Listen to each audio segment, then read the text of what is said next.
Could we get a 4.7% COLA for Social Security this year? CNBC says we could. We'll dive into this. But first, you're wondering, Josh, you sound like crap. I feel like crap, man. I feel like crap. This is my annual spring cold season. I don't know if it's psychosomatic now or somatic, whatever it is, but every spring, and it's not just allergies because my wife's got allergies and I don't have that. I mean, it might well be. I don't know. But you're like, oh. It's weird because Monday morning is fine. Monday afternoon, about 2, it just hit me. I was like, oh, I just got tired. Yes, it was down and out, man. And then today I'm just like, bleh, on the backside of this, I hope. So I'm drinking some hot tea. Again, it might just be the pollen, and I don't know. But every single spring this happens. And it's like where you're just down and out for 2 to 3 days. There's the COVID. I highly suspect not, but you know, PCR test. What's up, big guy? Where's Finney? So let's see what CNBC says. Thanks, bud. Social cost of living could be higher next year, but that doesn't mean the money will go further. Oh, well, I love how they always got to cloak it in bad news. Next year's Social Security cost of living adjustment could be 4.7%. The possible boost is based on calculations from the BLS. But how much? Any increase will depend on a lot of inflation. Yep. Social Securities beneficiaries could be in for a bigger cost of living adjustment next year if current economic trends continue. Remember, my friends, the best thing about a higher Social Security COLA is sets the baseline for future COLAs.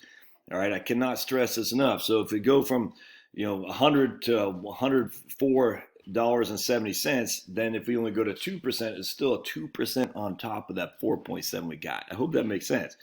Now, if we have inflation, right, well, that could eat that up, I grant you. But what if inflation starts declining? All right, what if we go to deflation? Your Social Security won't be adjusted downwards. You always want to root for a big increase in Social Security because that is a baseline for future benefits. It's such a huge thing. People don't get this. They think, oh, it's being eaten alive by Medicare costs. It's not. Oh, inflation's eaten alive. Well, that might well be. But future inflation is eaten alive. Maybe not. Maybe not. In fact, if my projections are correct that we have deflation or at least deflationary tendencies, your 4.7 is like a baseline for future, which means it'll never go below that, which is a good thing. All right. How much further increase in those monthly benefits will go depends on inflation. Oh boy, here we go. The Senior Citizens League. Oh, I can't stand these people. Every year they regurgitate the same thing. They released their first official estimate for 2022, indicating there could be a 4.7 bump in benefits starting next January. If that estimate holds, it'll be the biggest beneficiary since 2009, when benefits jumped 5.8. In 2021, the cost of living adjustment was 1.3. Do we have the new reports? Anyway, the increase is cold from the latest BLS, Bureau of Labor Statistics data. The CPI for urban wage earners, clerical workers, CPIW. The SSA uses that index to calculate cost of living adjustments each year. To be sure, this estimate is preliminary, could change. The actual COLA for next year will be based on data through the third quarter. Right? The current estimate is based on 12-month average inflation projected used through April. Much of that data is because of higher energy and gasoline prices. But higher energy!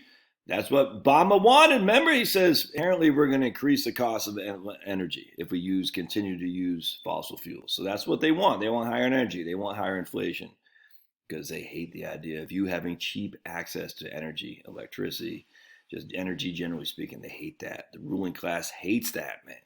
They hate the idea of you rabble-rousers being able to hop on an airplane like these guys, these highfalutin Mitt Romney, Obama types. I don't want to be next to them. John Kerry. Hey, Kevin, you're in my video. John Kerry flying without his mask on first class, while everybody else is like in the back. You know what I'm saying? They hate that.